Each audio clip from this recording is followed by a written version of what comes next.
पारिवारिक जीवन में आत्मिक आनंद, मानसिक आनंद और शारीरिक आनंद तीनों को अगर लिया जाए ना, सबसे कम समय टिकने वाला आनंद शारीरिक आनंद। ಈ ಶಾರೀರಿಕ ಆನಂದ, ಆತ್ಮಿಕ ಆನಂದ, ಮಾನಸಿಕ ಆನಂದ ಈ ಮೂರರಲ್ಲಿ ಹೆಚ್ಚು ಸಮಯ ಅಂದ್ರೆ ಉಳಿಯದೇ ಇರುವುದು ಅದು ಶಾರೀರಿಕ ಸಂಬಂಧವಾಗಿದೆ. मानसिक आनंद उससे अधिक समय टिके. ಈ ಮಾನಸಿಕ ಆನಂದ ಇನ್ನು ಹೆಚ್ಚಾಗಿ ಸ್ವಲ್ಪ ಅದು ತಾಳುವಂತದ್ದಾಗಿದೆ. मानसिक आनंद अगर है तो शारीरिक आनंद भी है. ಮಾನಸಿಕ ಆನಂದ ಇದೆ ಅಂದ್ರೆ ಶಾರೀರಿಕ ಆನಂದವೂ ಸಹ ಇದೆ. लेकिन मेरे प्यारो, आपको मालूम होना चाहिए, अगर आपके अंदर में आत्मिक आनंद नहीं है, आपका मानसिक आनंद भी ज्यादा दिन नहीं रहेगा. और स्वाभाविक है, जैसे जैसे आप बुजुर्ग हो जाएगा, शारीरिक आनंद तो कुछ भी वैल्यू का नहीं है. ಪ್ರಿಯರೇ, ನಾನು ಸತ್ಯವಾಗಿ ನಿಮ್ಗೆ ಹೇಳ್ತೇನೆ, ಒಂದು ವೇಳೆ ಈ ಆತ್ಮಿಕ ಆನಂದ ಐಕ್ಯತೆಯಲ್ಲಿ ಆನಂದ ಇಲ್ಲದೆ ಹೋದ್ರೆ ನಿಮ್ಮ ಈ ಒಂದು ಶಾರೀರಿಕ ಆನಂದವಾಗ್ಲಿ ಅಥವಾ ಮಾನಸಿಕ ಆನಂದವಾಗ್ಲಿ ಇದು ತಾತ್ಕಾಲಿಕವಾಗಿರುವುದ ಕಾರಣ ಅದು ಹೆಚ್ಚು ಕಾಲ ಇರುವುದಿಲ್ಲ. इसलिए ही हर विश्वासी को पारिवारिक जीवन में उस आत्मिक आनंद का परिपूर्णता हासिल करना जरूरी है. ಆದ್ದರಿಂದ ಪ್ರತಿಯೊಂದು ಕುಟುಂಬ ಆತ್ಮಿಕವಾದ ಅನ್ಯೋನ್ಯತೆ ಅಥವಾ ಐಕ್ಯತೆ ಹೊಂದುವುದು ತುಂಬಾ ಅವಶ್ಯವಾಗಿದೆ. मेरी शादी होकर 21 साल हो गई. ನನ್ನ ವಿವಾಹವಾಗಿ 21 ವರ್ಷಗಳು ಕಳೆದವು. और लगभग थोड़ा सा जवान ही था उस समय मेरी शादी हुई थी. 24 साल की उम्र में मेरी शादी हुई. ಯವನಸ್ಥನಾಗಿದ್ದಾಗಲೇ ನನ್ನ ವಿವಾಹ ಆಯಿತು. ಆವಾಗ 24 ವಯಸ್ಸು ಉಳ್ಳವನಾಗಿದ್ದೆನು. मेरी पत्नी हमसे थोड़ी सी छोटी है. ನನ್ನ ಹೆಂಡತಿ ನನಗಿಂತ ಸ್ವಲ್ಪ ಚಿಕ್ಕವಳಾಗಿದ್ದಾರೆ. अब 21 साल पार हो गए. 21 ವರ್ಷಗಳು ಕಳೆದವು. 4 साल होने पर मैं 50 साल पूरने वाला हूँ. 4 ವರ್ಷ ಆದ್ರೆ ನಾನು 50 ವರ್ಷದವನಾಗ್ತೇನೆ. मेरी पत्नी भी मेरे पीछे पीछे. ನನ್ನ ಹೆಂಡತಿಯು ನನ್ನ ಹಿಂದೆ ಇದ್ದಾಳೆ. और मेरी पत्नी एक डायबिटिक पेशेंट. ನನ್ನ ಹೆಂಡತಿಯು ಒಂದು ಡಯಾಬಿಟಿಕ್ ಪೇಷಂಟ್ ಆಗಿದ್ದಾರೆ. मैं भी बीपी का दवाई खाता हूँ. ನಾನು ಸಹ बीपी ಔಷಧ ತಗೊಳ್ತೇನೆ. अर्थात कहने का तात्पर्य है, 21 साल के पहले जब हम दोनों शादी किए थे, हम कितने तंदुरुस्त थे, नौजवान थे, वो नहीं रहा अभी. ನಾನು ಇದನ್ನು ಹೇಳಲಿಕ್ಕೆ ತಾತ್ಪರ್ಯ ಏನಂತಂದ್ರೆ, ನಾನು ವಿವಾಹವಾದಾಗ ಎಷ್ಟು ಯವನಸ್ಥನಾಗಿ ಅಥವಾ ಆರೋಗ್ಯಕರವಾಗಿದ್ದೇನೋ ಈಗ ಆ ಒಂದು ಆರೋಗ್ಯ ಇಲ್ಲದೆ ಹೋಗಿದೆ. लेकिन एक बहुत बड़ी सच्चाई परमेश्वर के वचन के सामने, प्रभु की कलीसिया के सामने पूर्ण हियाव के साथ मैं कहना चाहता हूँ. ನಾನು ಸಭೆಯ ಮುಂದೆಯೂ ಮತ್ತು ದೇವರ ವಾಕ್ಯದ ಒಂದು ಅಡಿಯಲ್ಲಿ ಪೂರ್ಣವಾಗಿ ನಾನು ಇದನ್ನು ಹೇಳಲಿಕ್ಕೆ ಇಷ್ಟಪಡ್ತಾ ಇದ್ದೇನೆ. 21 साल के पहले मैं और मेरी पत्नी के बीच में जितना प्रेम था, 21 साल के पहले जब हम बिल्कुल नौजवान थे, हर तरह से शारीरिक मानसिक कुछ भी आनंद करने के लिए हम लोग सशक्त थे, उस अवस्था से इस 21 साल के बाद हमारे बीच में बहुत अधिक प्रेम है. ನಾನು ಆ 21 ವರ್ಷ ಹಿಂದೆ ಆ ವಿವಾಹದ ಸಮಯದಲ್ಲಿ ಏನು ನನ್ನ ಹೆಂಡತಿಯನ್ನು ನಾನು ಪ್ರೀತಿಸ್ತಾ ಇದ್ದೇನೋ ಅದಕ್ಕಿಂತಲೂ ಹೆಚ್ಚಾಗಿ ಈ ದಿನಗಳಲ್ಲಿ ನಾವು ಒಬ್ಬರನ್ನೊಬ್ಬರು ಪ್ರೀತಿಸ್ತಾ ಇದ್ದೇವೆ. मैं आपको बताना चाहता हूँ, पूर्ण हिया प्रभु पर भरोसा करते हो, हंगर नहीं. इसी प्रकार अगर जाने का प्रभु अनुग्रह दिया, अगर 80 साल में हम जीवित रहेंगे, हमारा शरीर तो बिल्कुल कमजोर होगा उस समय में, किसी भी प्रकार का सांसारिक आनंद के लिए वहां पर स्थान भी नहीं है. लेकिन मेरा विश्वास है, इस उम्र में हमारे बीच में जितना प्रेम है उससे बहुत अधिक प्रेम होगा उसी समय में. ನಾನು ಈ ವಿಷಯವನ್ನು ಹೇಳಲಿಕ್ಕೆ ಇಷ್ಟಪಡ್ತಾ ಇದ್ದೇನೆ. ಈ ಒಂದು ಆನಂದ ಇದೇ ರೀತಿಯಾಗಿ ಮುಂದುವರಿಯುವುದಾದ್ರೆ ಒಂದು 80 ವಯಸ್ಸಿನ ಆ ವಯಸ್ಸಿನಲ್ಲಿಯೂ ಸಹ ನಿಜವಾಗಿಯೂ ಇದಕ್ಕಿಂತ ಮಿಗಿಲಾಗಿ ಆ ಒಂದು ದಿನಗಳಲ್ಲಿ ಇರುವಂತದ್ದು ಆಗಿದೆ. ಒಂದು ವೇಳೆ ಆ ಮುಪ್ಪಿನ ವಯಸ್ಸಿನಲ್ಲಿ ಈ ಲೋಕದ ರೀತಿಯಿಂದ ಶಾರೀರಿಕವಾಗಿ ಯಾವುದೇ ಒಂದು ಸಂತೋಷ ನಮಗೆ ಆಗದೆ ಇರ್ಲಿಕ್ಕೆ ಕಾರಣ ಇದ್ರೂ ಸಹ परमेश्वर चाहता है, परमेश्वर का वचन चाहता है, 80 साल के उम्र में भी you must be able to celebrate your family life.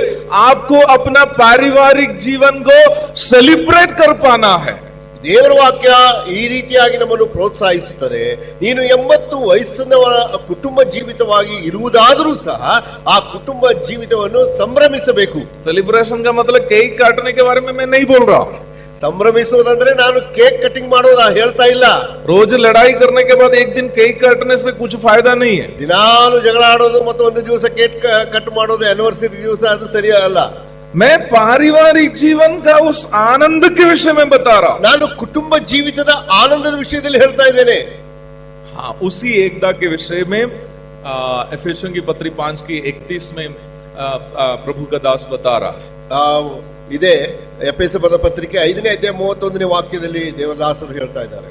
कल के सत्र के सबसे अंत में मैं आपको बताया था, वहां पर एक तन करके जो बताया है, ಅಲ್ಲಿ ನಾನು ನಿನ್ನೆ ಸಾಯಂಕಾಲ ಹೇಳ್ತಾ ಇರುವಾಗ ಒಂದೇ ಶರೀರ ಎಂಬ ಪದ ಅಲ್ಲಿ ಪ್ರಯೋಗ ಮಾಡಲ್ಪಟ್ಟಿದೆ. पुरुष अपने माता पिता को छोड़कर अपनी पत्नी से मिला रहेगा, वे दोनों एक तन हो जाएंगे.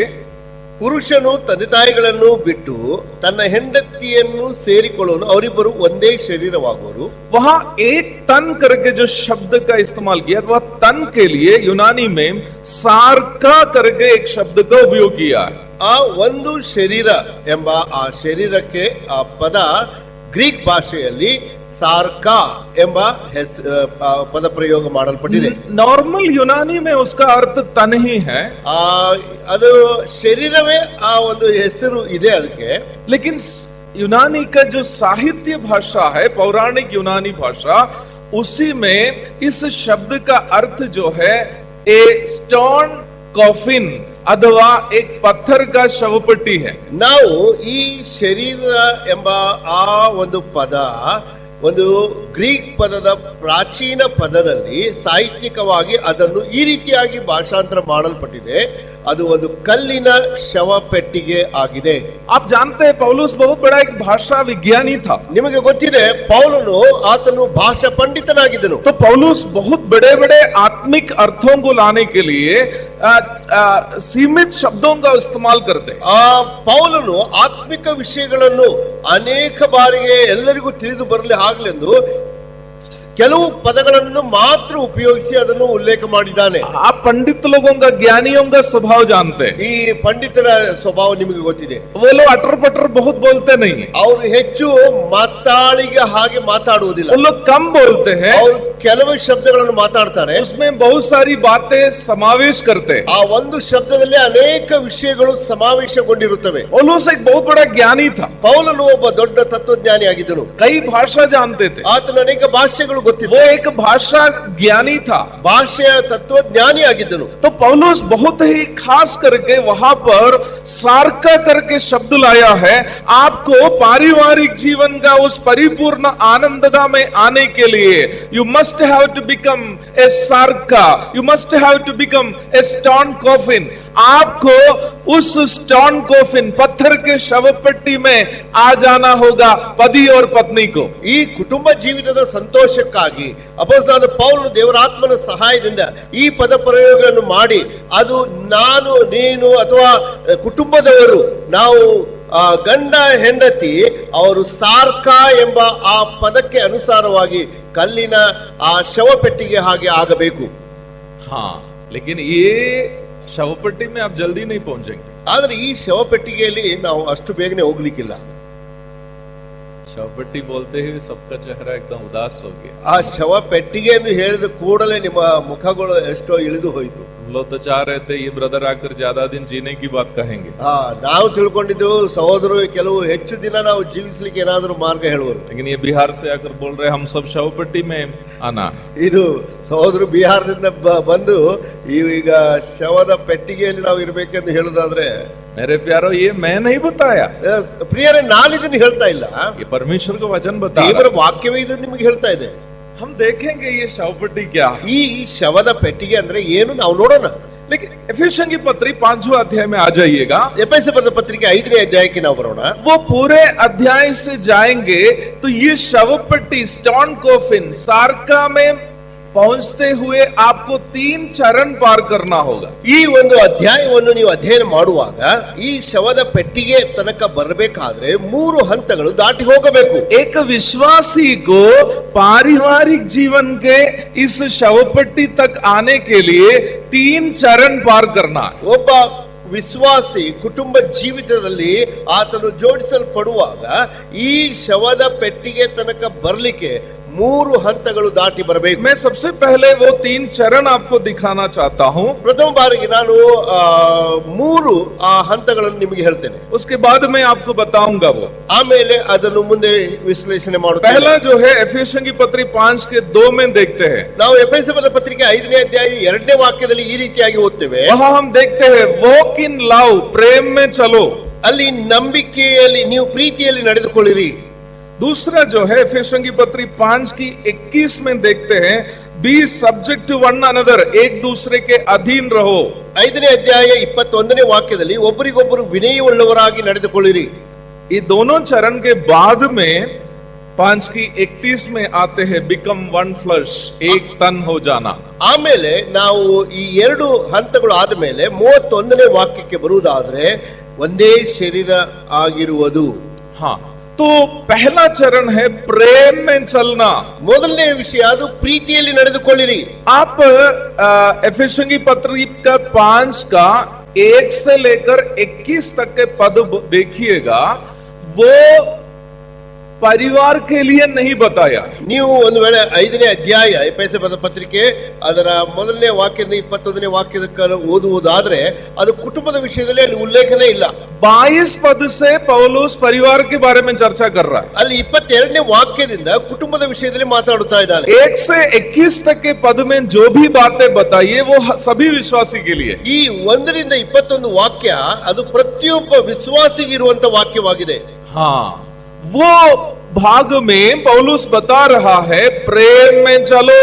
ಅಲ್ಲಿ ಪೌಲನು ಹೇಳ್ತಾ ಇದ್ದಾನೆ ಪ್ರೀತಿಯಲ್ಲಿ ನಡೆದುಕೊಳ್ಳಿರಿ. ये कौन सा प्रेम के बारे में बता रहा है? ಯಾವ ಪ್ರೀತಿಯ ವಿಷಯದಲ್ಲಿ ಹೇಳ್ತಾ ಇದ್ದಾನೆ? यूनानी भाषा में वहाँ प्रेम के लिए अगापे करके शब्द का उपयोग किया है. ಈ ಒಂದು ಪ್ರೀತಿ ಎಂಬ ಪದದಲ್ಲಿ ಗ್ರೀಕ್ ಭಾಷೆಯಲ್ಲಿ ಅಗಾಪೆ ಎಂದು ಬರೆಯಲ್ಪಟ್ಟಿದೆ. अगापे शब्द जो है परमेश्वर के प्रेम को दर्शाता है. ಅಗಾಪೆ ಎಂಬ ಒಂದು ಶಬ್ದ ಅದು ದೇವರ ಪ್ರೀತಿಯನ್ನು ತೋರಿಸುವಂತದ್ದಾಗಿದೆ.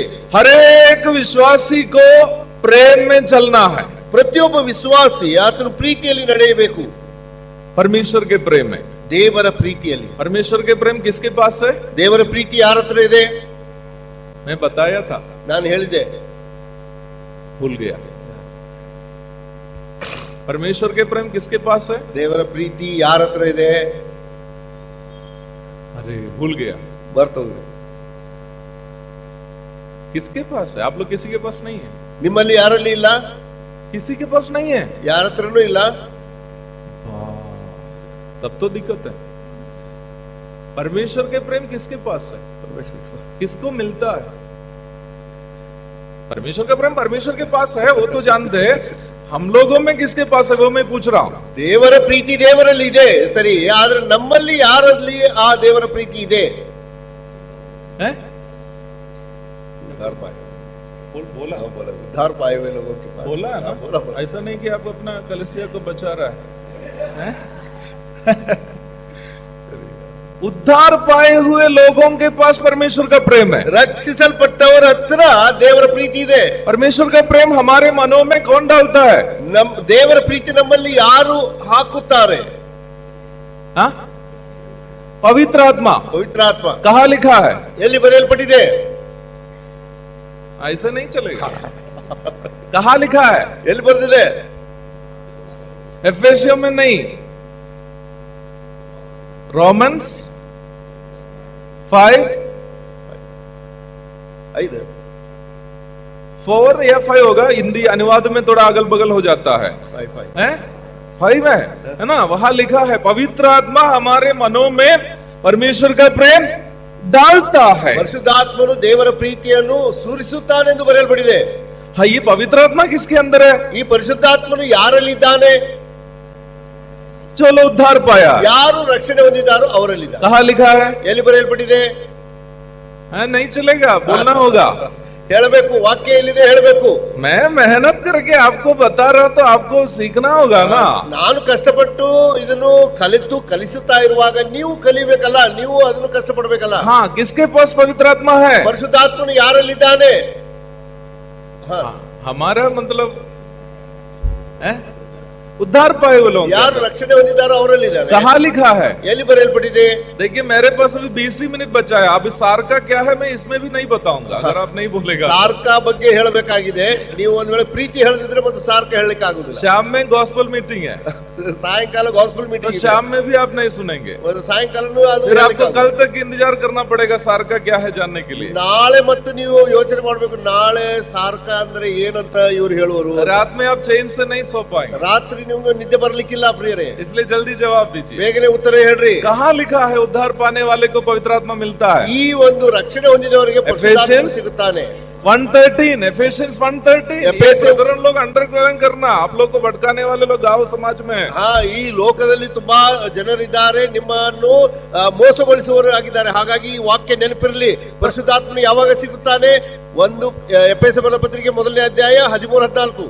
तो यहाँ पर पौलुस कह रहा है प्रेम में चलो, अर्थात वो परमेश्वर के प्रेम को सूचित करता है.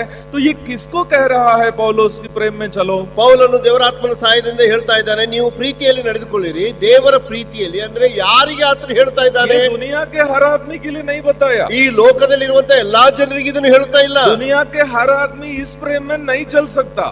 ಈ ಲೋಕದ ಜನರು ಈ ಪ್ರೀತಿಯಲ್ಲಿ ನಡೆಯಲಿಕ್ಕೆ ಸಾಧ್ಯ ಇಲ್ಲ. ये किससे बोल रहा है प्रेम में चलो? ಈ ಪ್ರೀತಿಯಲ್ಲಿ ನಡೆದುಕೊಳ್ಳಿರಿ ಎಂದು ಯಾರಿಗೆ ಹೇಳ್ತಾ ಇದ್ದಾನೆ? उद्धार पाए हुए लोगों से कह रहा है. ರಕ್ಷಣೆ ಹೊಂದಿದವರಿಗೆ ಮಾತ್ರ ಹೇಳಲ್ಪಡುತ್ತಾ ಇದೆ. उद्धार पाए हुए लोगों को प्रेम में चलना है. ರಕ್ಷಣೆ ಹೊಂದಿದವರಿಗೆ ಮಾತ್ರ ಪ್ರೀತಿಯಲ್ಲಿ ನಡೆಯಬೇಕು. परमेश्वर का प्रेम क्या है? ದೇವರ ಪ್ರೀತಿ ಏನಾಗಿದೆ? पहला कुरिन्थी 13वां अध्याय में बहुत ही अच्छी तरीके से पौलुस समझाया है. 1 ಕೊರಿಂಥ 13ನೇ ಅಧ್ಯಾಯದಲ್ಲಿ ಅಪೊಸ್ತಲನಾದ ಪೌಲನು ಅದನ್ನು ತುಂಬಾ ವಿಶ್ಲೇಷವಾಗಿ ಬರೆದಿದ್ದಾನೆ. लेकिन 3 महत्वपूर्ण स्वभाव परमेश्वर का प्रेम का जो मैं आपको जल्दी याद दिलाना चाहता हूँ. ನಾನು ಬೇಗನೆ ನಿಮಗೆ ಜ್ಞಾಪಿಸಿಕೊಡಲಿ ಈ ದೇವರ ಪ್ರೀತಿಯಲ್ಲಿರುವಂತಹ 3 ಮಹತ್ವವಾದ ಸಂಗತಿಗಳು. पहली बात, ಮೊದಲನೇ ವಿಷಯ, परमेश्वर का प्रेम बेशर्त प्रेम है. God's love is unconditional. ದೇವರ ಪ್ರೀತಿ ಯಾವುದು ಷರತ್ತುಗಳು ಇಲ್ಲದಂತಹ ಪ್ರೀತಿಯಾಗಿದೆ. रोमी 5:8 ರೋಮ 5ರ ಅಧ್ಯಾಯ 8ನೇ ವಾಕ್ಯ. वहां पर लिखा है जब हम पापी ही थे मसीह हमारे लिए मरा तो परमेश्वर का प्रेम प्रकट कर दिया गया. ಪಾಪಿಗಳಾಗಿದ್ದಾಗ ದೇವರ ಪ್ರೀತಿ ನಮ್ಮ ಮೇಲೆ ಅದು ಇಳಿದು ಬಂತು. अर्थात परमेश्वर हमें उस समय प्रेम किया जब हम उनके प्रेम पाने लायक ही नहीं थे. ನಾವು ಯಾವಾಗ ಪ್ರೀತಿಸಲ್ಪಟ್ಟು ಅಂದ್ರೆ ನಾವು ಯೋಗ್ಯರೇ ಆಗಿರಲಿಲ್ಲ. ಅಂತ ಸಮಯದಲ್ಲಿ ದೇವರು ನಮ್ಮ ಮೇಲೆ ಪ್ರೀತಿ ಮಾಡಿದರು. God loved us when we were not at all deserving to get his love. ದೇವರು ನಮ್ಮನ್ನು ಪ್ರೀತಿಸಿದ್ದು ಆ ಪ್ರೀತಿಯನ್ನು ಹೊಂದಲಿಕ್ಕೆ ಯೋಗ್ಯರಿಲ್ಲದಾಗ. कोई शर्त नहीं. परमेश्वर ने बिना कोई शर्त से उन लोगों से भी प्रेम किया जो प्रेम पाने के लायक ही नहीं थे. ಷರತ್ತುಗಳು ಇಲ್ಲದಂತ ಒಂದು ಪ್ರೀತಿ ನಮ್ಮ ಕರ್ತನಾದ ಯೇಸು ಕ್ರಿಸ್ತನ ನಮ್ಮ ಮೇಲೆ ತೋರಿಸಿದನು. ನಾವು ಪ್ರೀತಿಯನ್ನು ಹೊಂದಲಿಕ್ಕೆ ಯೋಗ್ಯರಿರಲಿಲ್ಲ, ಆತನು ಯಾವುದೇ ಷರತ್ತುಗಳಿಲ್ಲದೆ ತೋರಿಸಿದನು. दूसरा, परमेश्वर का प्रेम निस्वार्थ प्रेम है, सेल्फलेस लव है. ದೇವರ ಪ್ರೀತಿ ಅದು ನಿಸ್ವಾರ್ಥವಾಗಿರುವಂತ ಪ್ರೀತಿಯಾಗಿದೆ. पहला यूहन्ना 4:19 ಮೊದಲನೇ ಯೋಹಾನ 4:19 हम वहां पर क्या पढ़ते हैं? ಈ ರೀತಿಯಾಗಿ ನಾವು ಓದ್ತೇವೆ. वहां पर हम इस प्रकार पढ़ते हैं, ಈ ರೀತಿಯಾಗಿ ನಾವು ಓದ್ತೇವೆ. ಮೊದಲನೇ ಯೋಹಾನ ये नहीं कि हमने उससे प्रेम किया, उन्होंने हमसे पहले प्रेम किया है. 4:19 ದೇವರು ಮೊದಲು ನಮ್ಮನ್ನು ಪ್ರೀತಿಸಿದ್ದರಿಂದ ನಾವು ಪ್ರೀತಿಸುತ್ತೇವೆ. ಒಬ್ಬನು ದೇವರು ನಮ್ಮನ್ನು ಪ್ರೀತಿಸಿದ್ದರಿಂದ. ये नहीं कि हमने परमेश्वर से प्रेम किया तब परमेश्वर ने हमसे प्रेम किया. ನಾವು ಪ್ರೀತಿಸಿದ್ದರಿಂದ ದೇವರು ನಮ್ಮನ್ನು ಪ್ರೀತಿಸಿದನು, ಹಾಗೆಲ್ಲ. परमेश्वर यूं ही प्रेम किया. ದೇವರು ತಾನೇ ಮೊದಲು ಪ್ರೀತಿಸಿದ್ದರಿಂದ. क्योंकि परमेश्वर प्रेम है. ದೇವರೇ ಆ ಪ್ರೀತಿಯಾಗಿದ್ದಾನೆ. अर्थात परमेश्वर ने हमसे जब प्रेम किया हमसे उन्होंने कोई उम्मीद नहीं किया. ಯಾವಾಗ ದೇವರು ನಮ್ಮ ಮೇಲೆ ಪ್ರೀತಿಯನ್ನು ತೋರಿಸಿದನೋ ಆವಾಗ ನಮ್ಮಿಂದ ಏನು ಅಪೇಕ್ಷೆ ಮಾಡಲಿಲ್ಲ. तीसरी बात, परमेश्वर का प्रेम त्यागपूर्ण प्रेम है. ಮೂರನೇ ವಿಷಯ, ದೇವರ ಪ್ರೀತಿ ಅದು ತ್ಯಾಗಮಯವಾಗಿರುವಂತ ಪ್ರೀತಿಯಾಗಿದೆ. God's love is sacrificial. ಅದು ತ್ಯಾಗವಾಗಿರುವಂತ ಪ್ರೀತಿಯಾಗಿದೆ. पहला यूहन्ना 4:10 1 John 4:10 ಮೊದಲನೇ ಯೋಹಾನ 4:10 हम वहां पढ़ते हैं जब परमेश्वर ने हमसे प्रेम किया अपने एकलौता पुत्र को हमारे लिए दे दिया. ಅಲ್ಲಿ ನಾವು ನೋಡುತ್ತೇವೆ ಆತನು ನಮ್ಮನ್ನು ಪ್ರೀತಿಸಿ ತನ್ನ ಮಗನನ್ನು ಕಳಿಸಿಕೊಟ್ಟದಲ್ಲಿ ನೋಡ್ತೇವೆ ಆ ಪ್ರೀತಿಯ ನಿಜ ಗುಣ. परमेश्वर ने न केवल यूं ही हमसे प्रेम किया बल्कि उन्होंने अपना प्रेम के कारण और वो जिससे सबसे अधिक प्रेम करता है उसको हमारे लिए त्याग दिया। ದೇವರು ಸುಮ್ಮನೆ ನಮ್ಮನ್ನು ಹಾಗೆ ಪ್ರೀತಿ ತೋರಿಸಿಲ್ಲ, ಪ್ರೀತಿ ಮಾಡಿದ್ದಾನೆ ಎಂಬುದಕ್ಕಾಗಿ ಆತನು ತನ್ನ ಮಗನನ್ನೇ ಆತನು ತ್ಯಾಗವಾಗಿ ಕಳಿಸಿಕೊಟ್ಟನು. सो जब परमेश्वर का वचन कहता है प्रेम में चलो, ದೇವರ ವಾಕ್ಯ ಯಾವಾಗ ನಮಗೆ ಪ್ರೀತಿಯಲ್ಲಿ ನಡೆದುಕೊಳ್ಳಿರಿ ಎಂದು ಹೇಳುತ್ತದೋ, इसका मतलब क्या है? ಇದರ ಅರ್ಥ ಏನು? आप बेशर्त प्रेम करना, ಯಾವುದೇ ಷರತ್ತುಗಳಿಲ್ಲದೆ ಪ್ರೀತಿ ಮಾಡ್ರಿ, बिना उम्मीद किए प्रेम करना, ಯಾವುದೇ ಅಪೇಕ್ಷೆ ಇಲ್ಲದೆ ಪ್ರೀತಿ ಮಾಡ್ರಿ, प्रेम के लिए नुकसान उठाना, ಪ್ರೀತಿಗಾಗಿ ನೀವು ತ್ಯಾಗ ಮಾಡ್ರಿ. ये किसकी जिम्मेदारी है? ಈ ಜವಾಬ್ದಾರಿ ಯಾರದಾಗಿದೆ? किसकी जिम्मेदारी? ಯಾರ ಜವಾಬ್ದಾರಿ ಆಗಿದೆ? हाँ हाँ, सिस्टर क्या बोले? यस, थैंक यू सिस्टर, धन्यवाद. ये हर विश्वासी का दायित्व है. ಅದು ಪ್ರತಿಯೊಬ್ಬ ವಿಶ್ವಾಸಿಯ ಜವಾಬ್ದಾರಿಯಾಗಿದೆ. हमें बेशर्त प्रेम करना चाहिए. ನಾವು ಯಾವುದೇ ಷರತ್ತುಗಳಿಲ್ಲದೆ ಪ್ರೀತಿ ಮಾಡಬೇಕು. हमें बिना कुछ उम्मीद किए प्रेम करना चाहिए. ನಾವು ಯಾವುದೇ ಒಂದು ಅಪೇಕ್ಷೆ ಇಲ್ಲದೆ ಪ್ರೀತಿ ಮಾಡಬೇಕು. और प्रेम अगर करते हैं तो कुछ नुकसान भी उठाना. ಮತ್ತು ಯಾವುದ ಒಂದು ರೀತಿಯಿಂದ ನಾವು ಪ್ರೀತಿ ಮಾಡ್ತಾ ಇದ್ದೇವೆ ಅಂದ್ರೆ ಅದರಲ್ಲಿ ನಮಗೆ ಯಾವುದೇ ಒಂದು ಲಾಭ, ಒಂದು ಹಾನಿಯನ್ನು ಸಹಿಸಲೇಬೇಕು. जहाँ त्याग नहीं है वहाँ प्रेम नहीं है. ಎಲ್ಲಿ ತ್ಯಾಗ ಇಲ್ಲ ಅಲ್ಲಿ ಪ್ರೀತಿ ಇಲ್ಲ. यही बात 1 से लेकर 21 तक के पदों में पौलुस समझा रहा. ಇದನ್ನೇ ಅಪೊಸ್ತಲನಾದ ಪೌಲನು ಮೊದಲನೇ ವಾಕ್ಯದಿಂದ 21ನೇ ವಾಕ್ಯ ತನಕ ಆತನು ತಿಳಿಯಪಡಿಸ್ತಾ ಇದ್ದಾನೆ. ये प्रत्येक विश्वासी के लिए, ಇದು ಪ್ರತಿಯೊಬ್ಬ ವಿಶ್ವಾಸಿಗೆ ಆಗಿರುವಂತ ಮಾತು. तो प्रेम में चलने के लिए 1 से 21 तक के पद तक कहने के बाद फिर 22 से लेकर 32 पद तक पति पत्नी को निर्देश दे रहा.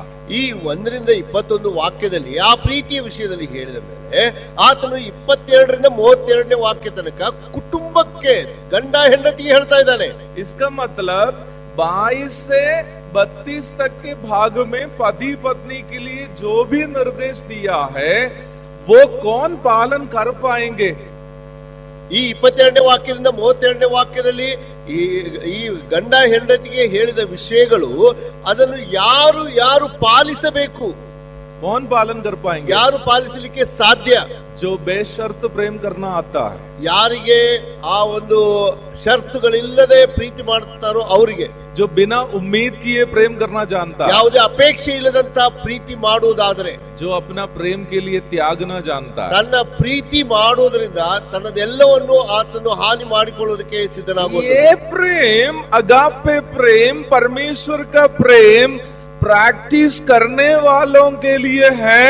परमेश्वर के वचन सिखाने वाला पारिवारिक जीवन. ಈ ಅಗಾಪೆ ಎಂಬ ಪ್ರೀತಿ ಇದು ದೇವರ ಪ್ರೀತಿಯಾಗಿದೆ. ಇದೇ ದೇವರ ವಾಕ್ಯ ನಮಗೆ ಕಲಿಸಿಕೊಡುವಂತದ್ದು ದೇವರ ಪ್ರೀತಿಯಾಗಿದೆ. वहां प्रेम में चलने की बात कहने के बाद आगे पौलुस कुछ बातें कहता है. ಈ ನೀವು ಪ್ರೀತಿಯಲ್ಲಿ ನಡೆದುಕೊಳ್ಳಿರಿ ಎಂಬ ಪದವನ್ನು ಹೇಳಿದ ಮೇಲೆ ಅಪೊಸ್ತಲನಾದ ಪೌಲನು ದೇವರ ಆತ್ಮನ ಸಹಾಯದಿಂದ ಮುಂದೆ ಕೆಲವು ವಾಕ್ಯಗಳನ್ನು ಬರಿತಾ ಇದ್ದಾರೆ. तीसरी पद पढ़िए 5:3. 3ನೇ ವಾಕ್ಯ ಓದಿರಿ ಹಿಂದಿಯಲ್ಲಿ. 3ನೇ ವಾಕ್ಯ 5:3. 5ನೇ ಅಧ್ಯಾಯ 5:3. Ephesians 5:3. हिंदी में थोड़ा सा पढ़िए.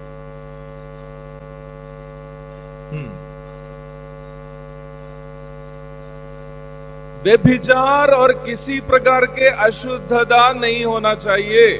ಅಲ್ಲಿ ನಾವು ಓದ್ತೇವೆ, ಜಾರತ್ವ, ಯಾವ ವಿಧವಾದ ಬಂಡುತನ, ದ್ರವ್ಯಾಶೆ ಇವುಗಳ ಸುದ್ದಿಯಾದ್ರೂ ನಿಮ್ಮಲ್ಲಿ ಇರಬಾರದು. वहां पर ग्रीक भाषा में पोर्निया करके शब्द का उपयोग किया है जो प्री मैरिटल सेक्सुअल रिलेशनशिप को दर्शाता है. ಆ ಒಂದು ಜಾರತ್ವ ಎಂಬ ಪದದ ಅರ್ಥ ಪೋರ್ನಿಯಾ ಎಂಬ ಗ್ರೀಕ್ ಪದ ಉಪಯೋಗಿಸಲ್ಪಟ್ಟಿದೆ. ಅದರ ಅರ್ಥ ಮದುವೆ ಆಗುವುದಕ್ಕಿಂತ ಮುಂಚೆ ಪುರುಷ ಸ್ತ್ರೀ ಸಂಬಂಧ ಆಗುವಂತದ್ದು. हाँ, प्रेम में चलने वालों के जीवन में क्या नहीं होना चाहिए? ಪ್ರೀತಿಯಲ್ಲಿ ನಡೆಯುವಂತ ವ್ಯಕ್ತಿಯಲ್ಲಿ ಏನಿರಬಾರದು? जवान लोग सीधे आजकल उल्टा समझता है। ಇವತ್ತು ಯವನಸ್ಥರು ತುಂಬಾ ತಪ್ಪಾಗಿ ಅದರ ಅರ್ಥ ಮಾಡಿಕೊಂಡಿದ್ದಾರೆ। प्रेम में चल रहा हो तो ये सब होना चाहिए ऐसा सिखाता है। ರೀತಿಯಲ್ಲಿ ನಡೀತಾ ಇದ್ದಾರೆ, ಇದೆಲ್ಲ ಆಗಲೇಬೇಕು। लेकिन बाइबल क्या सिखाती है? ಸತ್ಯವೇದ ಏನು ಹೇಳುತ್ತದೆ? क्या है ब्रदर? वंस अगेन, जैसा पवित्र लोगों के लिए उचित है तुम्हारे मध्य ना तो व्यभिचार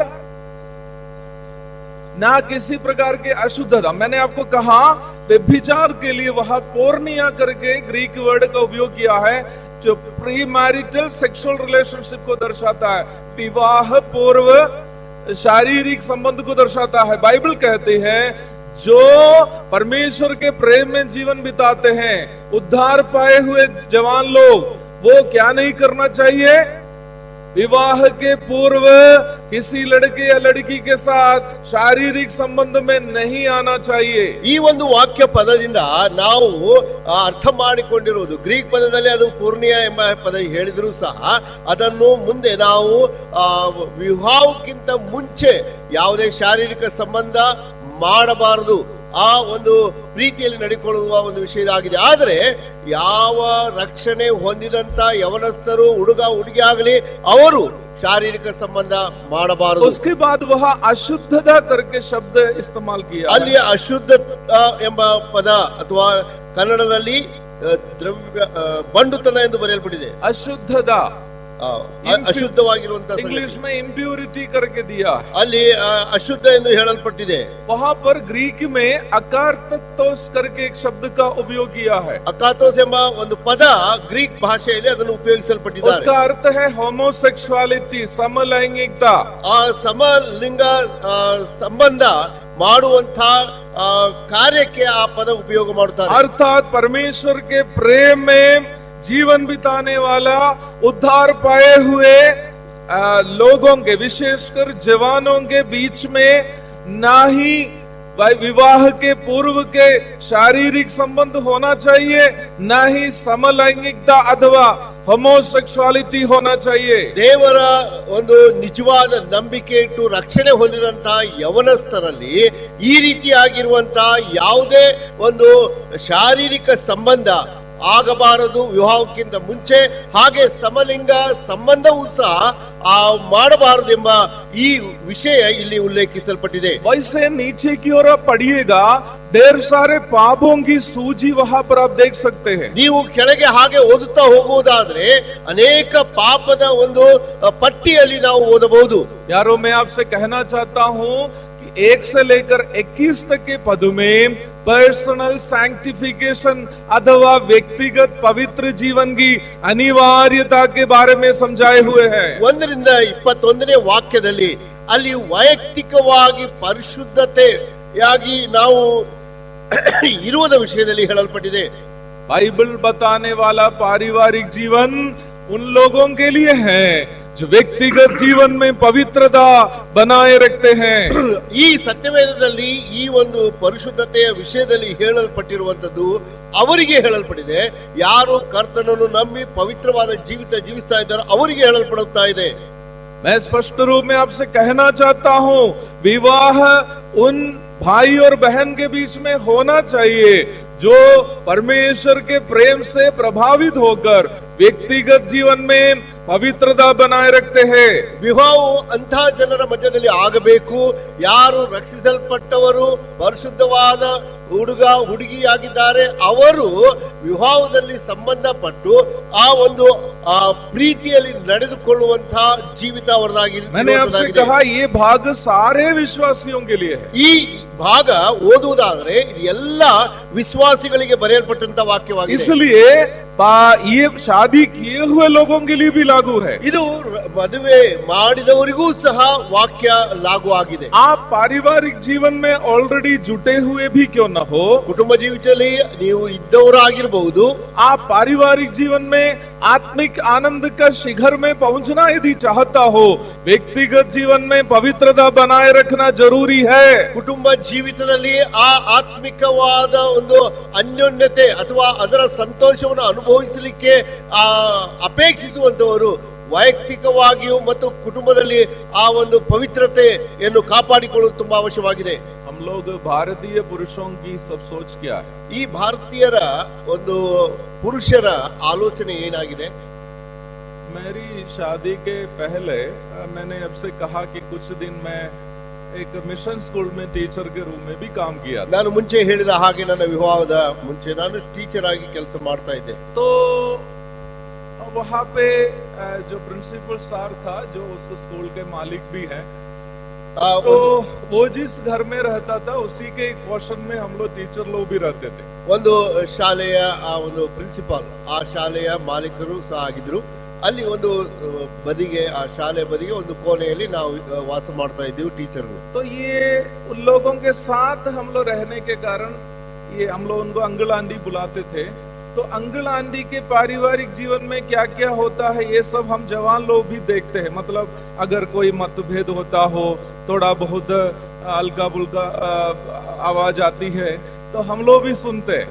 ನಾವು ಅಲ್ಲೇ ಸಮೀಪ ಇರುವುದ ಕಾರಣ ಸಮೀಪದಲ್ಲಿ ಆ ಪ್ರಿನ್ಸಿಪಾಲ್ ಅವರ ಮನೆ ಇತ್ತು ಮತ್ತು ಅವರು ಕುಟುಂಬ ಜೀವಿತದಲ್ಲಿ ಏನೆಲ್ಲ ಏರಿಳಿತಗಳು ಇದ್ದವು ಅಥವಾ ಮಾತುಗಳು ಆಗ್ತಾ ಇತ್ತು, ಶಬ್ದ ಆಗ್ತಾ ಇತ್ತು, ಅದನ್ನೆಲ್ಲ ನಾವು ಗಮನಿಸ್ತಾ ಇದ್ವಿ. तो हम लोग 4-5 जवान लोग जो मुश्किल से 19, 20, 21, 22 साल के हैं, सब दूसरे कमरे में रहकर ये सब डिस्कशन करते हैं. ನಾವು ಆ ಒಂದು ಕೋಣೆಯಲ್ಲಿ 4-5 ಯವನಸ್ಥರಿದ್ದೆವು, 19, 20, 22 ವಯಸ್ಸಿನವರು.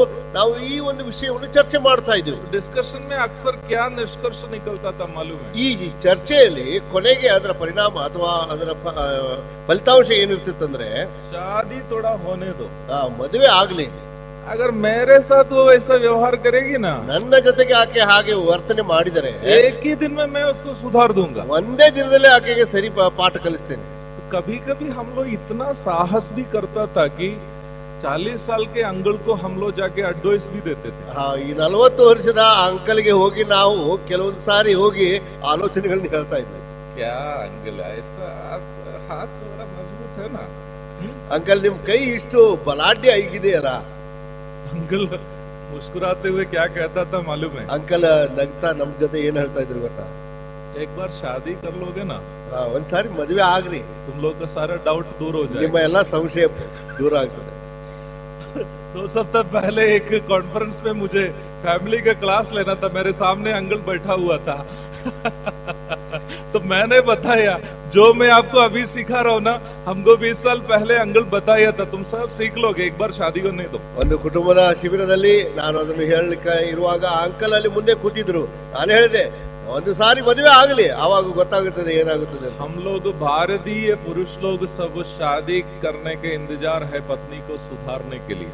ಭಾರತೀಯ ಪುರುಷರು ಮದುವೆ ಆಗಿ ಹೆಂಡತಿಯರನ್ನು ಸುಧಾರಿಸಲಿಕ್ಕೆ ಪ್ರಯತ್ನ ಮಾಡ್ತಾ ಇದ್ದೇವೆ. लेकिन यहाँ पर 40 के ऊपर से जितने भी भाई लोग बैठे हैं, उनके चेहरा का निराशा मैं देख रहा हूँ. 40ಗಿಂತ ಹೆಚ್ಚು ವಯಸ್ಸುಳ್ಳಂತಹ ಪುರುಷರನ್ನು ನೋಡುವಾಗ ಅವರ ಮುಖದ ಒಂದು ನಿರಾಶೆ ನನಗೆ ಗೊತ್ತಾಗ್ತಾ ಇದೆ. मुझे ये नहीं पता कि ये पराजित लोगों का निराशा है या कुछ और है. ನನಗೆ ಗೊತ್ತಿಲ್ಲ ಇದು ಸೋತು ಹೋದಂತ ಒಂದು ಜೀವಿತ ಪುರುಷರ ಆಗಿದೆಯೋ ಅಥವಾ ಏನು ಅಂತ. प्यारो, बाइबल हमें दूसरे को सुधारने के लिए पहले नहीं कहती है, पहले अपने आप को सुधारने के लिए कहती है. ದೇವರ ವಾಕ್ಯ ಸತ್ಯವೇದ ನಮಗೆ ಹೇಳುವಂತದ್ದು ಅದು ಮತ್ತೊಬ್ಬರನ್ನು ಸುಧಾರಿಸುವುದಕ್ಕಾಗಿ ಅಲ್ಲ, ಮೊದಲು ತಾನೇ ಸುಧಾರಿಸಿಕೊಳ್ಳುವಂತದ್ದಾಗಿದೆ.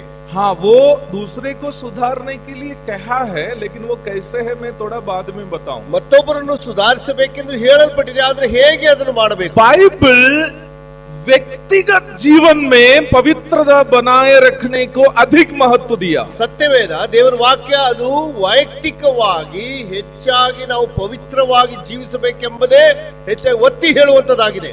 आप एक पति हो और आप अपने जीवन में पवित्रता बनाया नहीं रखता हो, कभी भी मेरे बात को नोट कर लीजिएगा, कभी भी आप ये उम्मीद नहीं करें कि आपकी पत्नी सुधर जाएगी. ನೀವು ಒಂದು ವೇಳೆ ಗಂಡಸರು ಪುರುಷರು ಆ ಒಂದು ಪರಿಶುದ್ಧವಾದ ಜೀವಿತ ಜೀವಿಸ್ತಾ ಇಲ್ಲ ಎಂದು ಇದ್ದರೆ ಎಂದಿಗೂ ಅಪೇಕ್ಷಿಸಬೇಡ್ರಿ ನಿಮ್ಮ ಹೆಂಡತಿಯು ಸುಧಾರಣೆ ಆಗಬೇಕೆಂದು. आपके मोबाइल फोन में पत्नी को देखने का अनुमति आप नहीं दिया हो और आप कभी ये उम्मीद नहीं करे कि पत्नी विश्वास योग्य रहेगी। ನಿಮ್ಮ ಮೊಬೈಲ್ ಅನ್ನು ಮುಟ್ಟಬಾರದು, ಅದನ್ನು ನೋಡಬಾರದು ಎಂದು ನಿಮ್ಮ ಹೆಂಡತಿಗೆ ನೀವು ಆ ರೀತಿಯಾಗಿ ಅದನ್ನು ದೂರ ಇಡುವುದಾದ್ರೆ ನಿಮ್ಮ ಹೆಂಡತಿ ಎಂದಿಗೂ ಸುಧಾರಿಸಬೇಕೆಂಬ ಆಲೋಚನೆ ಸಹ ನೀವು ಮನಸ್ಸಿನಲ್ಲಿ ತೆಗೆದುಕೊಳ್ಬೇಡ್ರಿ. मैं ऐसे प्रचारकों को जानता हूं जो लोग अपने फिंगरप्रिंट से ಮೊಬೈಲ್ ಲಾಕ್ करते हैं. ನಾನು ಇಂಥ ಒಂದು ಉಪದೇಶ ಮಾಡುವಂತ ದೇವದಾಸರನ್ನು ನೋಡಿದ್ದೇನೆ. ಅವರು ತಮ್ಮ ಮೊಬೈಲ್ ಅನ್ನು ತಮ್ಮ ಫಿಂಗರ್ ಪ್ರಿಂಟ್ ದಿಂದ ಲಾಕ್ ಮಾಡ್ತಾರೆ. फिंगर प्रिंट से लॉक करने से क्या फायदा है? ಫಿಂಗರ್ ಪ್ರಿಂಟ್ ದಿಂದ ಲಾಕ್ ಮಾಡುವುದರಿಂದ ಏನು ಉಪಯೋಗ? यहाँ बैठे हुए कौन प्रचारक जानता है? ಯಾವ ಉಪದೇಶಕರು ಇದನ್ನು ಹೇಳಲಿಕ್ಕೆ ಸಾಧ್ಯ? अपनी पत्नी भी उसको, ತನ್ನ ಹೆಂಡತಿಯೂ ಸಹ, मैं ये सब बात पूरा हियाव के साथ कह रहा हूँ कि मेरे मोबाइल मेरे घर में मेरी पत्नी और बच्चे कोई भी खोल के देख सकते हैं. ನಾನು ಸ್ಪಷ್ಟವಾಗಿ ಇದನ್ನು ಹೇಳಲಿಕ್ಕೆ ಇಷ್ಟಪಡ್ತಾ ಇದ್ದೇನೆ. क्योंकि इस फोन में ऐसी कुछ भी नहीं है जो मेरी पत्नी की जानकारी में नहीं आना चाहिए. ಈ ಒಂದು ಮೊಬೈಲ್ ಅನ್ನು ನನ್ನ ಮಕ್ಕಳು, ನನ್ನ ಹೆಂಡತಿ ಯಾರಾದರೂ ಓಪನ್ ಮಾಡಬಹುದು.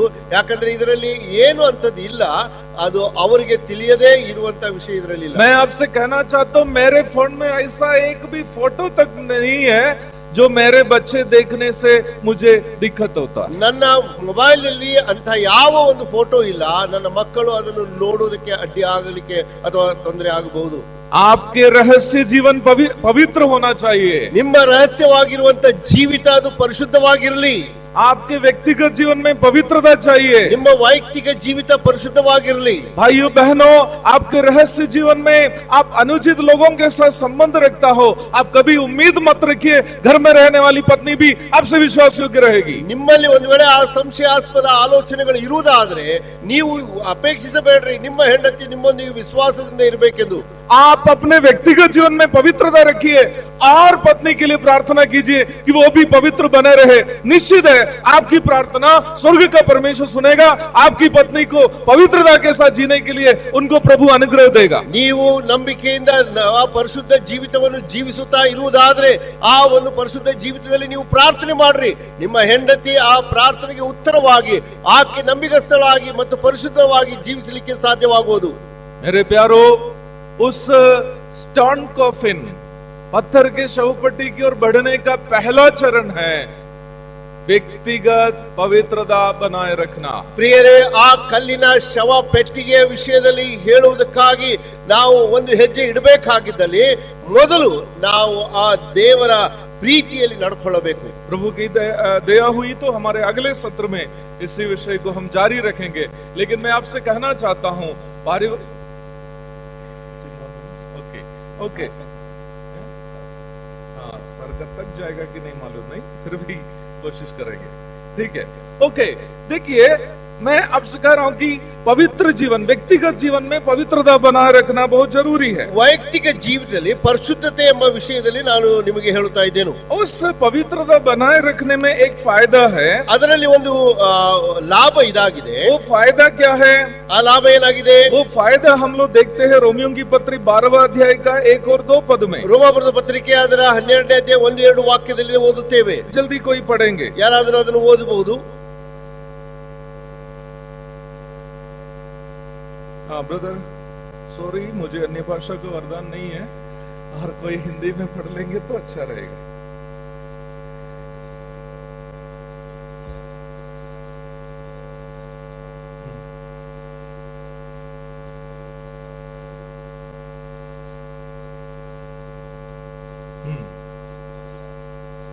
हाँ हाँ, तो वहां पढ़े हैं ना, एक और पद पढ़िए. दो भी दूसरा पढ़े. पद. हाँ, दूसरा पद.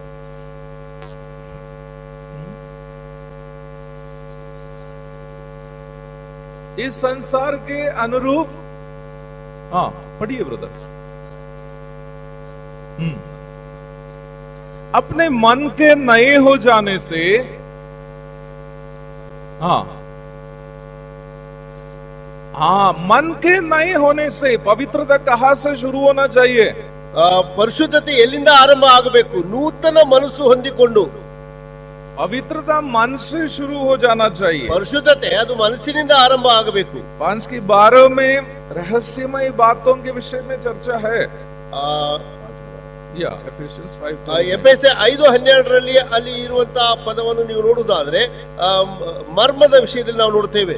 तो व्यक्तिगत जीवन में परमेश्वर के प्रेम में बढ़ते हुए संसार के पापों से दूर होकर आप एक पवित्र जीवन बिताएंगे. रोमियों की पत्री 12:2 में हम देख रहे हैं, परमेश्वर आपको बताएगा कि आपके जीवन के प्रति परमेश्वर की इच्छा क्या है. ನೀವು ಈ ಲೋಕದ ನಡವಳಿಕೆಯನ್ನು ಅನುಸರಿಸದೆ ನೂತನ ಮನಸ್ಸುಳ್ಳವರಾಗಿ ಹೊಂದಿಕೊಂಡು ಪರಲೋಕ ಭಾವದವರಾಗಿ ಜೀವಿಸುವುದಾದರೆ ದೇವರ ಚಿತ್ತ ನಿಮಗೋಸ್ಕರ ಏನಾಗಿದೆ ಎಂದು ಆತನು ತಿಳಿಯಪಡಿಸುವನು. आपके जीवन के प्रति परमेश्वर की इच्छा क्या है? ನಿಮ್ಮ ಜೀವಿತದ ವಿಷಯದಲ್ಲಿ ದೇವರ ಚಿತ್ತ ಏನಾಗಿದೆ? उधर भी सिंगुलर में बता क्या है इच्छा. ಅಲ್ಲಿ ಏಕವಚನದಲ್ಲಿ ಬರೆಯಲ್ಪಟ್ಟಿದೆ. ಆದರೆ ಏನಾಗಿದೆ? परमेश्वर की सिद्ध इच्छा अनुभव से मालूम करो. ये एक विषय 1 घंटा बोलने का, लेकिन मैं जल्दी बोल के जा रहा हूँ. जब व्यक्तिगत जीवन में आप पवित्रता बनाए रखोगे, परमेश्वर की सिद्ध इच्छा को आप अनुभव से, दैनिक जीवन के अनुभव से आप मालूम करोगे. माई क्वेश्चन इज, परमेश्वर की सिद्ध इच्छा हमारे प्रति क्या है? ದೇವರ ಚಿತ್ತ ನಾವು ತಿಳ್ಕೊಳ್ಳುವುದು ಅಂದ್ರೆ ಅಲ್ಲಿ ನಮ್ಮ ಪ್ರತಿದಿನದ ಒಂದು ಜೀವಿತ ಯಾವುದೇ ದೋಷ ಇಲ್ಲದೆ ಇರುವಾಗ ದೇವರ ಚಿತ್ತವನ್ನು ತಿಳ್ಕೊಳ್ಳುವುದಕ್ಕೆ ಸಾಧ್ಯ. ಹಾಗಾದ್ರೆ ದೇವರ ಚಿತ್ತವನ್ನು ತಿಳ್ಕೊಳ್ಳುವುದು ಅಂದ್ರೆ ಏನು? ಸಿದ್ಧ ಇಚ್ಛಾ ಕ್ಯಾ ಹೈ? ಹಾ, ಏಕ ಇಚ್ಛಾ ಹೈ. ದೇವರ ಚಿತ್ತ ಏನು? ಒಂದೇ ಆಗಿದೆ. ಕ್ಯಾ ಹೈ? ಏನದು? ओ उधर से आप हटिएगा नहीं, ಅಲ್ಲಿಂದ ನೀವು वहीं पर है. क्या है इच्छा परमेश्वर की हमारे? ದೇವರ ಚಿತ್ತ ಏನಾಗಿದೆ ನಮ್ಮ ಬಗ್ಗೆ? बोलिए ना, ಹೇಳ್ರಿ. हैं? ಪವಿತ್ರ हाँ, किसके जैसे पवित्र रहना? हाँ, रोमन्स 8:29 कभी नहीं भूलिएगा. ರೋಮ 8ನೇ ಅಧ್ಯಾಯ 29 ನೀವು ಮರೆಯಬಾರದು ಆ ವಾಕ್ಯ. ಮಗನ ಸ್ವರೂಪಿನ ಹಾಗೆ ನಾವು ಆಗಬೇಕು. अपने पुत्र के स्वरूप में हो. ನಾವು ಆ ದೇವರ ಮಗನ ಸ್ವರೂಪ ಉಳ್ಳವರಾಗಬೇಕು. आप सोचेंगे इसमें और शादी में क्या संबंध है? ಇದಕ್ಕೆ ಮತ್ತು ಆ ಮದುವೆ ವಿಷಯದಲ್ಲಿ ಏನು ಸಂಬಂಧ? व्यक्तिगत जीवन में पवित्रता बनाए रखना. ವೈಯಕ್ತಿಕ ಜೀವಿತದಲ್ಲಿ ಪರಿಶುದ್ಧತೆ ಇರಬೇಕು. जब पवित्रता बनाए रखेंगे तो परमेश्वर आपको बताएगा कि आपके जीवन का ಪ್ರತಿ परमेश्वर का सिद्ध इच्छा क्या है. ಯಾವಾಗ ನೀವು ಆ ಪವಿತ್ರ ಜೀವಿತವನ್ನು ಜೀವಿಸುವಿರೋ ಆವಾಗ ದೇವರು ತನ್ನ ಚಿತ್ತವನ್ನು ನಿಮಗೆ ತಿಳಿಸಪಡಿಸುವನು. ಆ ದೇವರ ಚಿತ್ತ ಏನಾಗಿದೆ ಅಂತ. और आपने ये जान लिया, परमेश्वर की इच्छा यह है कि मैं उनके पुत्र प्रभु यीशु मसीह की तरह बनूं. ದೇವರ ಚಿತ್ತ ಏನಾಗಿದೆ ಎಂದು ಆ ವಿಷಯ ನಿಮಗೆ ತಿಳಿದು ಬರುವುದು, ನಾನು ದೇವರ ಮಗನ ಸ್ವರೂಪವುಳ್ಳವನಾಗಬೇಕು. इसका मतलब मैं वही लड़के से शादी करूंगा ಇದರ वही लड़के से मैं शादी करूंगा जो मुझे परमेश्वर की सिद्ध इच्छा मेरे जीवन में लागू करने के लिए मेरी मदद कर सकता है.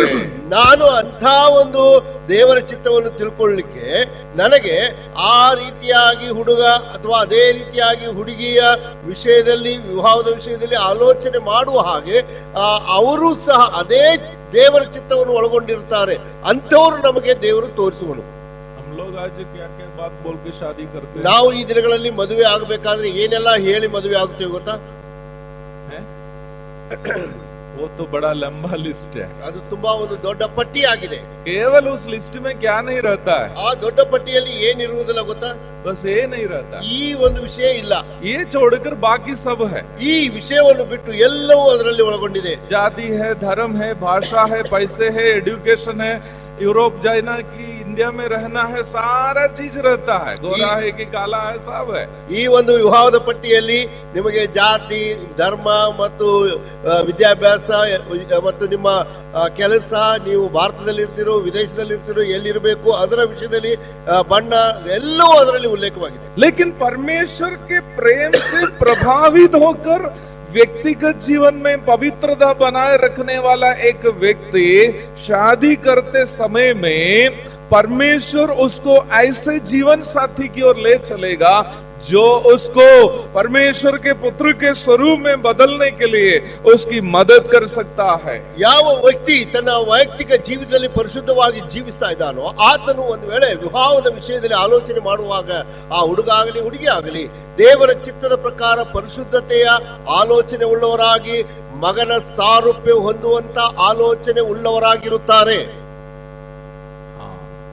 वही बात वहाँ बताया है, अनुभव से मालूम करो। ಆದ್ರಿಂದ ನೀವು ಅದನ್ನು ವಿವೇಚಿಸಿ ತಿಳ್ಕೊಳ್ಳ್ರಿ ಎಂದು ಬರೆಯಲ್ಪಟ್ಟಿದೆ. मैं अपने जीवन को, मेरी बातों को आप घमंड मत समझिएगा, एक अनुभव मैं शेयर कर रहा हूं। ನಾನು ಗರ್ವದಿಂದ ಇದನ್ನು ಹೇಳ್ತಾ ಇಲ್ಲ, ಆದರೆ ನನ್ನ ಅನುಭವವನ್ನು ನಿಮ್ಮ ಮುಂದೆ ಇಡ್ತಾ ಇದ್ದೇನೆ. मैं भी कमी घटी का सब इंसान हूँ। ನನ್ನಲ್ಲಿಯೂ ಅನೇಕ ಕುಂದುಕೊರತೆಗಳು ಇದೆ. ऐसा नहीं कि मैं यीशु मसीह के जैसा बन गया हूँ, ऐसा कुछ नहीं। ನಾನು ಯೇಸು ಕ್ರಿಸ್ತನ ಹಾಗೆ ಆಗಿದ್ದೇನೆ ಎಂದು ನಾನು ಹೇಳಲಿಕ್ಕೆ ಸಾಧ್ಯನೇ ಇಲ್ಲ. लेकिन मेरे जीवन में मैं लिया हुआ एक बहुत अच्छा, हमसे अगर कोई पूछेंगे आपके जीवन में लिया हुआ सबसे एक सही निर्णय क्या था, ನಿಮ್ಮ ಕುಟುಂಬ ಜೀವಿತದಲ್ಲಿ ನೀವು ಒಂದು ನಿಜವಾದ ನಿರ್ಣಯ ಏನು ತೆಗೆದುಕೊಂಡಿದ್ದೀರಿ ಎಂದು ಕೇಳಿದ್ರೆ वो मैं बताऊंगा मेरी शादी है। ಅದು ನಾನು ಹೇಳುವೆನು, ನನ್ನ ವಿವಾಹ. मैंने मेरे शादी के विषय में एक ही बात प्रार्थना की। ನನ್ನ ವಿವಾಹದ ವಿಷಯದಲ್ಲಿ ನಾನು ಒಂದೇ ಸಾರಿ ಪ್ರಾರ್ಥನೆ ಮಾಡಿದೆ. आपको मालूम है मैंने क्या प्रार्थना की? ನಾನು ಪ್ರಾರ್ಥನೆ ಮಾಡಿದ್ದು ನಿಮಗೇನು ಗೊತ್ತಿದೆಯೋ? मैंने ही बोला, प्रभु मुझे वो लड़की दीजिए जो आप मेरे लिए रखा। ಕರ್ತನೇ, ನೀನು ನನಗೋಸ್ಕರ ಇಟ್ಟಂತ ಆ ಹುಡುಗಿಯನ್ನೇ ಮಾತ್ರ ತೋರಿಸು ಎಂದು ಪ್ರಾರ್ಥನೆ ಮಾಡಿದೆ. मानुषिक तौर पर देखेंगे ना, मैं और मेरी पत्नी में कोई मेल नहीं है। ಮಾನುಷಿಕ ರೀತಿಯಿಂದ ನೋಡಿದರೆ ನಾನು ಮತ್ತು ನನ್ನ ಹೆಂಡತಿಯಲ್ಲಿ ಯಾವ ಒಂದು ಹೊಂದಾಣಿಕೆ ಇಲ್ಲ. मेरे जैसा वो लंबी नहीं है, ನನ್ನ ಹಾಗೆ ಎತ್ತರ ಇಲ್ಲ, और कलर सीधे उल्टा है। ನನಗೆ ವಿರುದ್ಧವಾಗಿ ಆಕೆಯ ಬಣ್ಣ. मैं और मेरी पत्नी एक बार बिहार से ऐसे चल रहे थे, ನಾನು ನನ್ನ ಹೆಂಡತಿ ಬಿಹಾರದಲ್ಲಿ ಒಂದು ದಾರಿಯಲ್ಲಿ ಹೋಗ್ತಿರುವಾಗ ऐसे ही वो ऑर्नामेंट्स वगैरह पहनती नहीं है। ಈ ರೀತಿಯಾಗಿ ಯಾವುದೇ ಒಂದು ಆಭರಣಗಳನ್ನು ಧರಿಸುವುದಿಲ್ಲ. एक बिहार के बूढ़ी माँ देहात गांव से आई है, ಒಂದು ಹಳ್ಳಿಯಿಂದ ಬಂದಂತ ಒಬ್ಬ ಮುಪ್ಪಿನ ಅಜ್ಜಿ. मैं 24 साल का था, मुझसे हल्की छोटी है मेरी पत्नी। ನಾನು 24 ವಯಸ್ಸಿನವನಾಗಿದ್ದೇನೆ, ನನ್ನಕ್ಕಿಂತ ಚಿಕ್ಕವಳು ನನ್ನ ಹೆಂಡತಿ. ना सिंदूर है ना वो सब कुछ भी नहीं है। ಸಿಂಧೂರ್ ಇಲ್ಲ, ಏನು ಇಲ್ಲ, ಶರೀರದಲ್ಲಿ ಯಾವ ಆಭರಣ ಇಲ್ಲ. बूढ़ी माँ देख रहे एक गोरी लड़की और एक चॉकलेट लड़का। ಆ ಹುಡುಗಿ ನೋಡ್ತಾ, ಅಜ್ಜಿ ನೋಡ್ತಾ ಇದ್ದಾಳೆ, ಒಬ್ಬ ಬೆಳ್ಳಗಿರುವಂತ ಹುಡುಗಿ ಮತ್ತು ಒಬ್ಬ ಚಾಕ್ಲೇಟ್ ಕಲರ್ ದಲ್ಲಿ ಇರುವಂತ ಹುಡುಗ. चॉकलेट समझ रहे ना, डार्क चॉकलेट अंदर dark chocolate, dark chocolate Cadbury. हम लोग काला उला मत बोलिएगा, डार्क चॉकलेट। ಕಪ್ಪು ಅಂತ ಹೇಳ್ಬೇಡ್ರಿ, ಡಾರ್ಕ್ ಚಾಕ್ಲೇಟ್ ಅಂತ ಹೇಳಿ. ये बूढ़ी माँ मेरी पत्नी पर इतना फायर हो गया, शर्म नहीं हुआ है इस लड़का के साथ भाग जाने के लिए। ಅವಾಗ ಅಜ್ಜಿ ಹೇಳ್ತಾಳೆ, ಈ ಹುಡುಗನೊಂದಿಗೆ ಓಡಿ ಹೋಗ್ಲಿಕ್ಕೆ ನಿನಗೆ ನಾಚಿಕೆ ಬರುದಿಲ್ಲ ಅಂತ ಕೇಳ್ತಾಳೆ.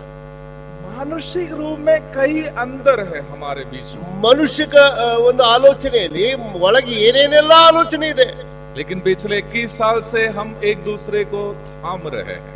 ನಾವು 21 ವರ್ಷಗಳ ಕಾಲ ನಾವು ಜೊತೆಯಾಗಿದ್ದೇವೆ. 21 साल पहले हमारे बीच में जितना प्रेम था उससे कई गुना अधिक प्रेम हमारे बीच में अभी है। 21 ವರ್ಷಗಳ ಹಿಂದೆ ಏನ್ ನಮ್ಮ ಆ ಪ್ರೀತಿ ಇತ್ತು, ಅಧಿಕವಾಗಿ ಆ ಪ್ರೀತಿ ಇವತ್ತು ಇದೆ. प्रभु अगर आयु दिया तो 80 साल की उम्र में मेरा विश्वास है अभी से अधिक प्रेम हमारे बीच में बढ़ेगा। ದೇವರು ನಮಗೆ ಒಂದು ಆಯುಷ್ಯನ್ನು ಕೊಟ್ರೆ 80 ವರ್ಷದಲ್ಲಿ ಇನ್ನು ಅಧಿಕವಾದ ಪ್ರೀತಿ ನಮ್ಮಲ್ಲಿ ಉಂಟಾಗುವಂತದ್ದು. हम एक दूसरे को थाम रहे हैं, सुधार रहे हैं। ನಾವು ಒಬ್ಬರಿಗೊಬ್ಬರು ಎಚ್ಚರಿಸಿ ನಾವು ಮುಂದೆ ಹೋಗ್ತಾ ಇದ್ದೇವೆ. हम कोशिश कर रहे हैं कि यीशु मसीह के स्वभाव में हम बदलते जाए। ನಾವು ಪ್ರಯಾಸ ಪಡ್ತಾ ಇದ್ದೇವೆ, ನಾವು ಕ್ರಿಸ್ತನ ಸಾರೂಪ್ಯವುಳ್ಳವರಾಗುವುದಕ್ಕಾಗಿ ನೋಡ್ತಾ ಇದ್ದೇವೆ. इसके लिए कई उदाहरण है, बोलेगा तो आप लोग मुझे बोलने आगे देगा, वो भी मुझे नहीं पता। ಹೇಳಲಿಕ್ಕೆ ಬಹಳ ಇದೆ, ಆದ್ರೆ ಹೇಳಲಿಕ್ಕೆ ಕೊಡ್ತಾರೋ ಇಲ್ಲೋ ಗೊತ್ತಿಲ್ಲ. एक उदाहरण केवल बताऊं। ಒಂದು ಉದಾಹರಣೆ ನಾನು ಹೇಳ್ತೇನೆ. शादी करते समय मैं एक भारतीय बहादुर पुरुष था। ನಾನು ಮದುವೆ ಆಗುವಾಗ ಒಬ್ಬ ಭಾರತೀಯ ಒಂದು ಧೈರ್ಯ ಉಳ್ಳಂತ ಪುರುಷನಾಗಿದ್ದೇನೆ. उनको समझे ना, भारतीय बहादुर पुरुष, ಭಾರತೀಯ ಬಹಾದೂರ ಪುರುಷನಾಗಿದ್ದೇನೆ. एक ही दिन में सुधार दूंगा। ಒಂದೇ ದಿನದಲ್ಲಿ ಆಕೆಯನ್ನು ಸರಿಗೊಳಿಸ್ತೀನಿ. ऊपर से हाईली शॉर्ट टेम्पर्ड, ಮತ್ತೆ ಅದಕ್ಕಿಂತ highly short tempered person.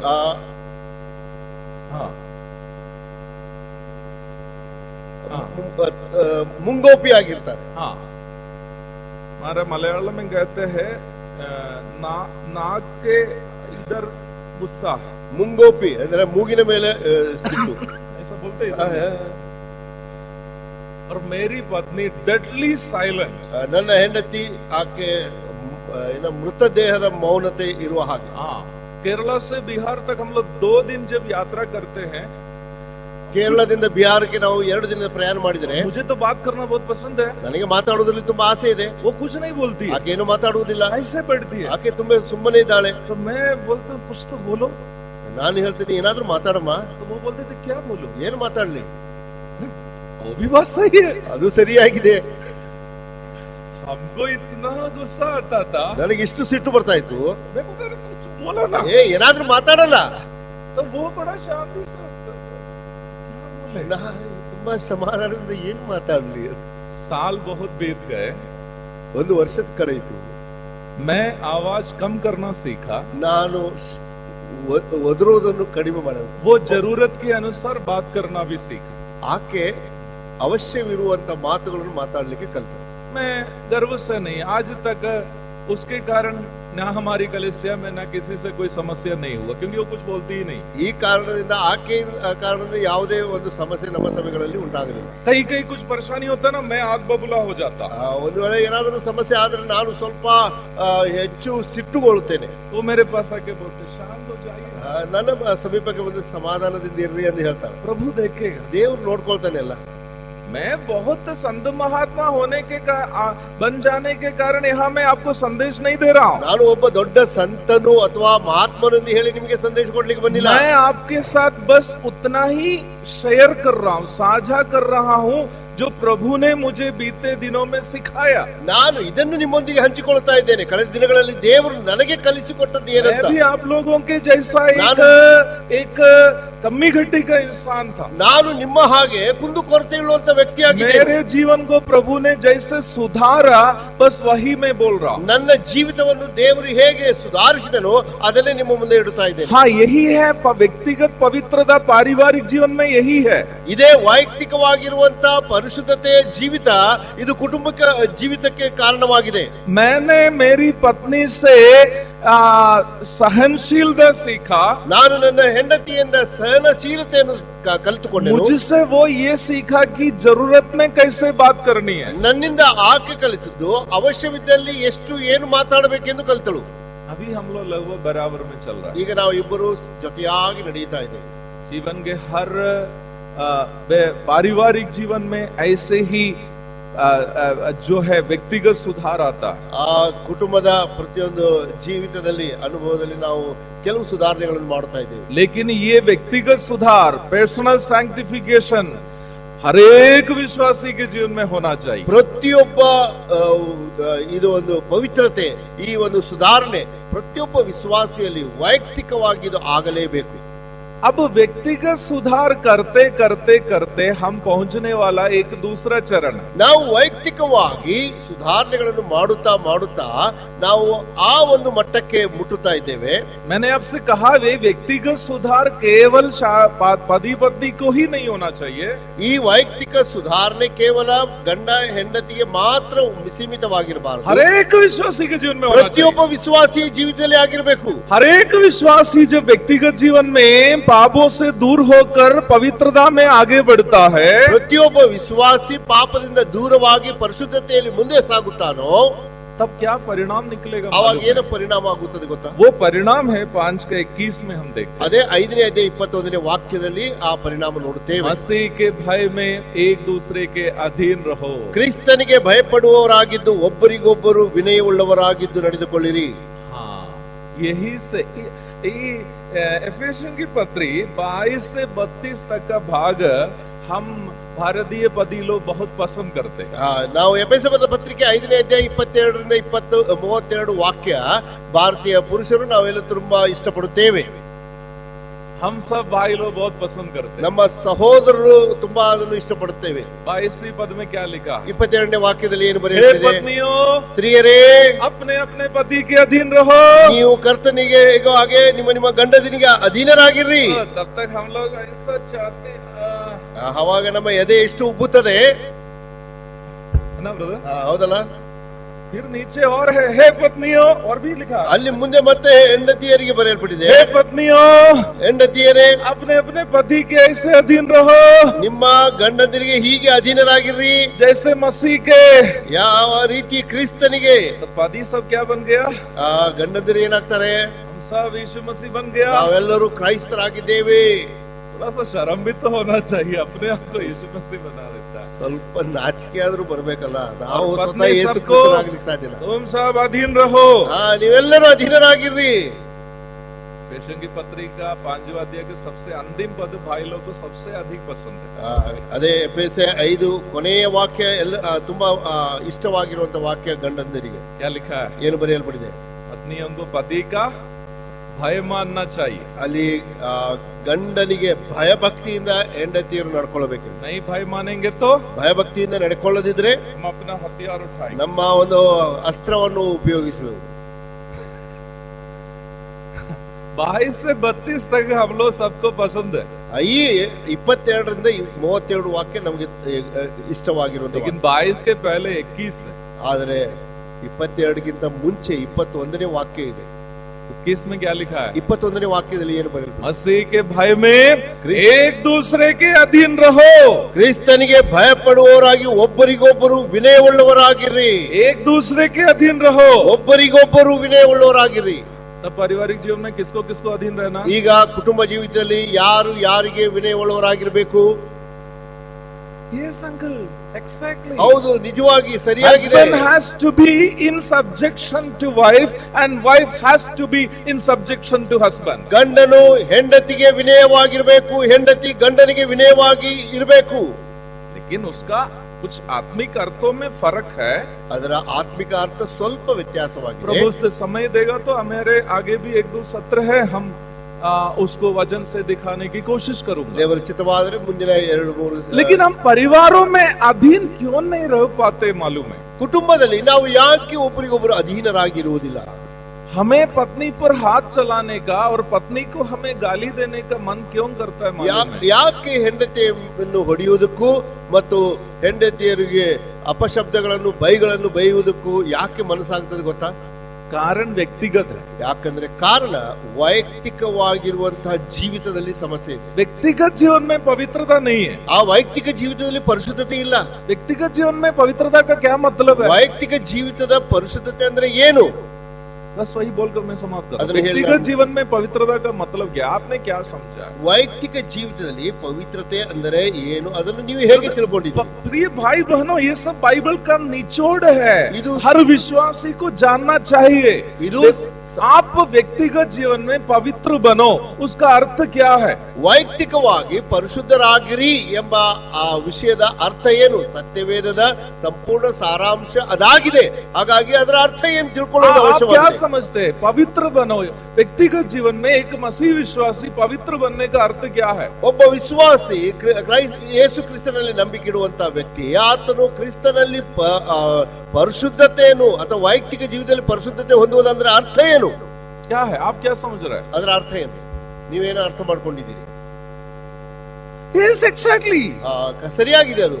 Trying to be like Christ. ಆ ಕ್ರಿಸ್ತನ ಹಾಗೆ ಆಗುವುದಕ್ಕೆ ಪ್ರಯತ್ನ ಮಾಡುವಂತದ್ದು. यीशु मसीह के स्वभावों को जीवन में लाने की कोशिश करना, वही है पवित्रता. ಕ್ರಿಸ್ತನ ಸ್ವಭಾವವನ್ನು ನಮ್ಮ ಜೀವಿತದಲ್ಲಿ ತರುವುದೇ ಪರಿಶುದ್ಧತೆ ಆಗುವಂತದ್ದು ಆಗಿದೆ. हाँ, वो पवित्रता जब हमारे जीवन में आएंगे, यीशु मसीह का पवित्रता हमारे जीवन में आएंगे, तो हमें पत्नी के सामने भी झुकने में कोई दिक्कत नहीं होगा. ಯಾವ ಯೇಸು ಕ್ರಿಸ್ತನ ಸ್ವಭಾವ, ಆ ಆಲೋಚನೆ, ಅದು ಎಲ್ಲವೂ ನಮ್ಮ ಜೀವಿತದಲ್ಲಿ ಬರುವಾಗ, ಆ ಕ್ರಿಸ್ತನ ಪರಿಶುದ್ಧತೆ ನಮ್ಮಲ್ಲಿ ಉಂಟಾಗುವಾಗ, ನಮ್ಮ ಹೆಂಡತಿಯರ ಮುಂದೆ ನಾವು ವಿನಯವುಳ್ಳವರಾಗಿ ಅಧೀನರಾಗುವುದಕ್ಕೆ ಯಾವ ಸಂಕೋಚ ಅಥವಾ ನಾಚಿಕೆ ಇರುವುದಿಲ್ಲ. तो व्यक्तिगत जीवन में पवित्रता बनाए रखते हुए ವೈಯಕ್ತಿಕ ಜೀವಿತದಲ್ಲಿ ಪರಿಶುದ್ಧತೆ ಆಗುವುದರಲ್ಲಿ मसीह के भय में जो अधीन रहना जानता हो, ಕ್ರಿಸ್ತನ ಭಯದಲ್ಲಿ ವಿನಯವುಳ್ಳವರಾಗಿರುವಂತದ್ದು, वही क्या बिताना,